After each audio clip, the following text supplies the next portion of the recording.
नमस्कार, आपण पाहत आहात बहुजन हिताय न्यूज, जनसामान्यांचा बुलंद आवाज।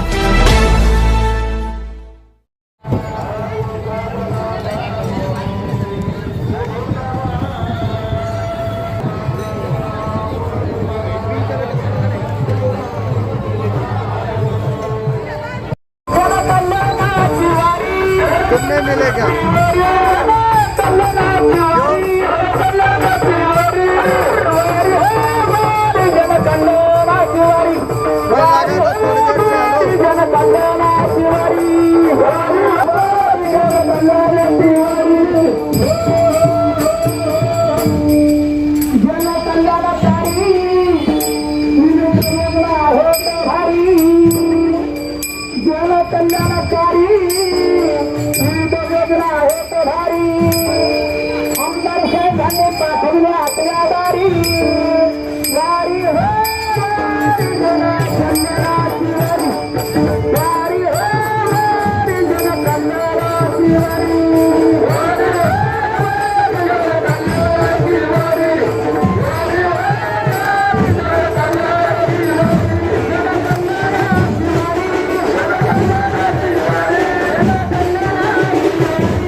या ठिकाणी या कार्यक्रमाचं राष्ट्रहित करण्यासाठी आपल्यासमोर उभा आहे. आज माऊली जनकल्याण दिन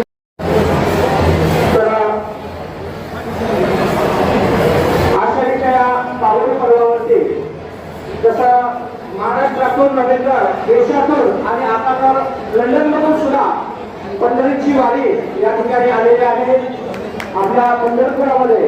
आणि खेड्यातला आपला शेतकरी राजा वारकरी या ठिकाणी पंढरपूरला विठुरायाच्या चरणी लीन होण्यासाठी अखंड देशभरातून जात असतो. आणि तीच ओढ माऊली जनकल्याण दिंडीचा आज आपला समारोप आहे. तसेच आपले जे आयोजक आहेत, समजा आपण नेतृत्वाखाली चालूच आहे, दीपक भाऊबडे असतील, रतनदादा बत्तीस असतील, प्रत्येक गावामध्ये गेलेले आहेत. तर ग्रामीण भागातल्या लोकांना योजनेचा कसा लाभ मिळणार आहे आपल्याला? बघा, आमचे मित्र जिल्हा परिषद सदस्य रतनदादा बत्तीसे, दीपक बडे, सर्व आमचे सदस्य, लोकप्रतिनिधी, पंचायत समिती, जिल्हा परिषद या सर्वांचे मी आभार व्यक्त करतो की त्यांनी 18 ते 23 ही जी दिंडी काढली गावागावामध्ये, शासकीय योजनांची दिंडी, ही अशी दिंडी आहे की ज्याच्यामुळे लोकांना योजनेचा लाभ कसा मिळावा हे कळतं, कोणती कागदपत्र द्यावी ते कळतं. तुम्ही बघितलं असेल अगोदरच्या सरकारांमध्ये योजना भरपूर होत्या पण त्या भेटायच्या नाही, कागदपत्र कसे भरायचे माहीत नव्हतं. आमचे मित्र आता गावागावात चालले, योजना कशा पत्रात पाडून घ्यायच्या ते बघताय. या निमित्ताने हजारो लोकांच्या योजना आम्ही देऊ शकलेलो आहोत. आयुष्यमान भारत कार्ड देऊ शकलेलो आहोत, कामगारांच्या शिष्यवृत्त्या देऊ शकलेलो आहोत, सामाजिक संजय गांधी सर्व योजना आम्ही घरापर्यंत पोहोचवलेला आहे. आणि आज त्याची सांगता होती. आमचे काही मित्र आहेत भरपूर जे रात्रंदिवस या बाबतीमध्ये डिजिटलचे फॉर्म भरायचंही काम करतात, त्यांचे मी धन्यवाद व्यक्त करतो. आणि असंच काम यांनी वाढतं सुरू केलं पाहिजे अशा अपेक्षा व्यक्त करतो. आषाढी निमित्त नागरिकांना काय शुभेच्छा देणार? आषाढी निमित्त नागरिक बघा, विठुरायाच्या चरणी मी नतमस्तक होत नागरिकांना एकच सांगेल की आपल्या आयुष्यामध्ये चढ उतार येत असतात. भगवंत मुद्दाम संकट आपल्याला देतो आपली परीक्षा घेण्याकरता. त्या संकटाला सामोरे जाताना आपले कर्म गळू देऊ नये, चुकीचे होऊ देऊ नये. आपले कर्म आयुष्यामध्ये आपण कोणतीही पुंजी असली ती आपली कर्माची पुंजी आहे. मी जसे कर्म करेल तसेच मला फळ मिळणार आहेत. म्हणून आपले कर्म हे सातत्याने चांगले असले पाहिजे. मी बघतो भावाभावात भांडणं, मित्रात भांडणं, आणखीन गावात भांडणं, छोट्या छोट्या गोष्टी असतात पण विनाकारांची जिद्द आपण करतो. दुसरा महत्त्वाचा मुद्दा मला आषाढी एकादशीमुळे बोलायचं आहे की आपल्या ज्या घरच्या मुलं आहेत त्यांच्याशी संवाद साधा. आई वडील संवाद साधत नाही, ते मोबाईलमध्ये गुंतून राहतात. जर आई वडिलांना पैसे मागितले 500 रुपये चला बाहेर, तर ते 1000 देतात पण त्यांच्याबरोबर बाहेर जात नाही. आणि हा एक कारण आहे की आपल्या मुलांचं प्रेम आपल्यापासून दुरावतं आहे. म्हणून मी ही पण विनंती करेन सर्व पालकांना की आपल्या मुलांशी कायमचा संवाद साधत राहा. धन्यवाद. तसंच आपले जे आहे फडणवीस साहेब, त्यांनी 48 कोटी रुपयाचं जे शेतकऱ्यासाठी वीज बिल असेल, थकीत बाकी असेल, ते माफ केलेले आहे. तसं शेतकऱ्याला काय लाभ होणार आहे? बघा, सर्वात मोठा सन्माननीय मुख्यमंत्री महोदय देवेंद्र फडणवीस साहेब यांनी क्रांतिकारक 2-3 निर्णय घेतले. आता पहिला निर्णय, दुसऱ्यांदा त्यांनी कर्जमाफी दिली त्यांच्या मुख्यमंत्री महोदयांच्या कार्यकाळामध्ये. 2 लाख रुपये. अगोदर काय होतं, 2 लाख 1,000 जरी असलं तर लाभ भेटायचा नाही. आता 2 लाख नाही 3 लाख जरी असले तरी म्हणजे OTS करा, वन टाईम सेटलमेंट करा आणि 2.5 लाख 2.25 लाखातले 50,000 तुम्ही भरा, 2 लाख आम्ही भरू, अशी योजना डिक्लेअर केलेली आहे. तसंच मागच्या 2017-19ला ज्या शेतकऱ्यांना लाभ भेटला त्याचाही लाभ आम्ही देतो, अगोदर कुणी देत नव्हतं. इतकंच नाही, मागच्या 3 वर्षात कुणीही 2 वर्ष रेग्युलर असेल त्याला 50,000 रुपये प्रोत्साहन देतोय. म्हणजे कर्ज भरण्याची सवय कुणाची तुटू नये. इतकंच नाही तर आपण 1.5 वर्षापासून बघतोय 1 रुपयाचं पण 7.5 एकरीपर्यंतचं विजेचं बिल शेतकऱ्यांना येत नाही. परंतु त्यांच्या मागच्या बाक्या होत्या, कंपन्या सांगत होत्या MSEBच्या की शेतकऱ्यांच्या नावाने आता आम्ही बोजे टाकू. परंतु देवेंद्रजी फडणवीस साहेबांनी निर्णय घेतला की नाही, 48,000 कोटी रुपये सर्व शेतकऱ्यांचे माफ करून आता भविष्यात त्यांना कोणत्याही सातबाऱ्यावर हे कर्ज किंवा त्यांची बिल बाकी राहणार नाही. जवळपास 2 महिने संपले आणि कर्जनिर्माण पाहिजे तसं नाही आहे. कर्जनिर्माण हे अगोदरपासूनच आपल्याला कळलेलं होतं. अल्निनो संकट होतं, ते कमी असणार. पण सुदैवाने मला वाटतं 4-8 दिवसामध्ये चांगला पाऊस पडतोय. मी विठ्ठलाचरणी अपेक्षा व्यक्त करतो, विठ्ठलाचरणी मी प्रार्थना करतो की देवा शेतकऱ्यांकरता चांगला वेळोवेळी चांगला पाऊस पडू.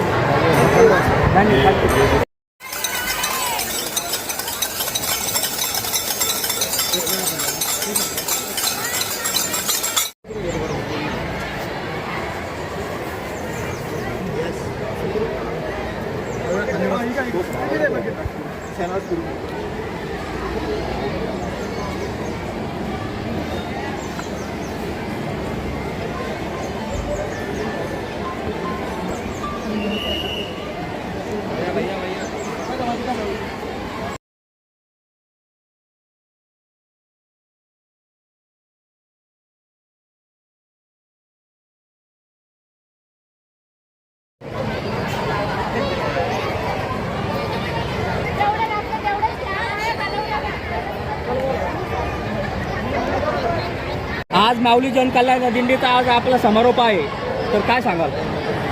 आज सन्माननीय आमदार प्रशांत भाऊसाहेब यांच्या नेतृत्वाखाली 18 तारखेपासून निघलेली माऊली जनकल्याण दिंडी गांजणगाव शिंपंगी या ठिकाणी 6व्या दिवशी समारोपीय कार्यक्रमाला आमदार प्रशांत भाऊसाहेब यांच्या प्रमुख उपस्थितीमध्ये आज दिंडीचा या ठिकाणी समारोप झाला.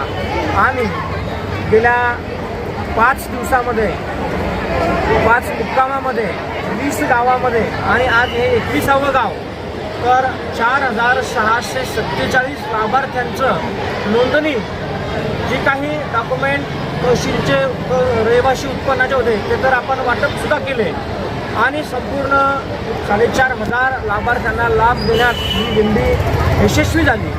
खऱ्या अर्थानं महाराष्ट्रातील पहिली संकल्पना या ठिकाणी आमचे या जिल्हा परिषद गटाचे सन्माननीय जिल्हा परिषद सदस्य रतनदादा बत्तीसे, त्याचप्रमाणे आमदार महोदयांची संपूर्ण टीम, सर्व पंचायत समिती सदस्य, या विविध गावातील सर्व सरपंच, उपसरपंच आणि संचालक मंडळ सर्वांनी उत्तम असा प्रतिसाद या दिंडीला दिला आणि लाभार्थ्यांनी या ठिकाणी उत्तम असा लाभ या ठिकाणी उचलला. माऊली जनकल्याण दिंडी ही आगळीवेगळी दिंडी होती. या दिंडीमध्ये सर्व समाज कल्याणच्या, सर्व तहसीलच्या, शैक्षणिक क्षेत्रातल्या, त्याचप्रमाणे आरोग्याच्या वेगवेगळ्या कॅम्पसद्वारे आरोग्य तपासणी आणि ही शिबिरं अशा प्रकारच्या योजना देऊन ही दिंडी या ठिकाणी पहिल्यांदा निघली आणि या दिंडीचं खरं सार्थक म्हणजे 4500 लाभार्थ्यांना लाभ या ठिकाणी मिळाला. म्हणून मी तर म्हणेन की आमदार प्रशांत भाऊसाहेब यांनी आम्हाला आदेश दिले आणि ही नवीन संकल्पना मांडून ही इम्प्लिमेंट केली. पुढच्या वर्षीच्या आषाढी वारीच्या या पावन पर्वावरती येणाऱ्या वर्षामध्ये प्रत्येक मतदारसंघामध्ये प्रत्येक लोकप्रतिनिधी अशा प्रकारच्या दिंड्या काढतील आणि हजारोंच्या संख्येने लाभार्थी तयार होतील. विशेष म्हणजे या दिंडीमध्ये विशेष मोहीम असल्या कारणानं सन्माननीय या जिल्ह्याच्या CEO, मुख्य कार्यकारी अधिकारी, डेप्युटी CEO, तहसीलदार, BDO, CDPO, सगळे आरोग्य अधिकारी, तालुका आरोग्य अधिकारी, जिल्हा आरोग्य अधिकारी, जिल्हा परिषदचे सन्माननीय अध्यक्ष, सर्व सभापती असे सर्व शासन प्रशासन एकत्र येऊन म्हणून ही दिंडी या ठिकाणी यशस्वी झाली. या दिंडीच्या यशस्वीतेकडे वाटचाल करताना मी सर्व वारकऱ्यांना या ठिकाणी आषाढी वारीच्या हार्दिक शुभेच्छा देतो आणि थांबतो. सर्व समाज घटकासाठी दिंडीमध्ये सुविधा तुम्ही उपलब्ध करून दिली, परंतु शेतकऱ्यांना बांधावर खते किंवा बियाणं पोहोचवण्याचं काम या दिंडीच्या माध्यमातून झालेलं दिसत नाही. अगदी या ठिकाणी मी सांगू इच्छितो की सन्माननीय महाराष्ट्र राज्याचे मुख्यमंत्री देवेंद्रजी फडणवीस साहेब यांच्या वाढदिवसानिमित्त 22 ते 29 असा हा वृक्षारोपणाचा जो सप्ताह आहे, त्यामध्ये आज माळी वाडगाव या ठिकाणी शेतकऱ्यांना बियाण्याची किट वाटपचा कार्यक्रमसुद्धा आहे. आणि या दिंडीच्या मुख्य उद्देशामध्ये कृषी खातं आमच्या सोबत होतं. ज्या ज्या शेतकऱ्यांना बियाण्याच्या अडचणी असतील त्यांनी आम्हाला तक्रारी दिल्या आणि कृषी सहाय्यक, कृषी सेवक सोबत असल्या कारणानं तात्काळ त्या अडचणी सोडवण्यात आल्या. परंतु बऱ्याच ठिकाणी जवळपास 80 ते 90 जे पंचायत समिती सदस्य या गटाचे आंबेलो गणाचे आहेत त्यांनी अगदी गांधीगावला तर आम्ही सकाळी 4 वाजेपर्यंत जागे होतो आणि ही साईट चालू होती आणि या योजना इमारत बांधकाम कामगारांच्या या ठिकाणी इम्प्लिमेंट करणं चालू होतं. संपूर्ण जिल्ह्यामध्ये आपल्या तालुक्यामध्ये हे दीपक बडे साहेब म्हणा किंवा बत्तीस साहेब यांनी हा उपक्रम राबवलेला आहे. कसं आहे, आम्ही एक नाममात्र आहोत. खऱ्या अर्थानं हा उपक्रम सन्माननीय आमदार प्रशांत बंब यांच्या नेतृत्वाखाली प्रत्येक ग्रामस्थांचा आहे, प्रत्येक गावकऱ्यांचा आहे. कारण ही दिंडी यशस्वी का झाली, तर आम्ही जिथे जिथे जाऊ तिथे तिथं भोजनाची व्यवस्था, झोपण्याची व्यवस्था, राहण्याची व्यवस्था सगळी गावकऱ्यांनी केली. आणि म्हणून माऊली या नावामध्ये ही ताकद आहे की ही भगवी पताका आणि ही पंढरीचे वारकरी म्हणून जे आपल्याकडे नजरेने पाहतात, म्हणून ही दिंडी यशस्वी झाली. या दिंडीमध्ये आमचा प्रत्येक आमदार महोदयांचा मित्र, भारतीय जनता पार्टीचा प्रत्येक कार्यकर्ता आणि प्रत्येक वारकरी गावकरी सगळे होते. ही दिंडी कुठली राजकीय पक्ष म्हणून नव्हती. ही दिंडी फक्त आणि फक्त योजनांची दिंडी होती आणि याला वारकऱ्यांची जोड होती. म्हणून ही दिंडी यशस्वी झाली.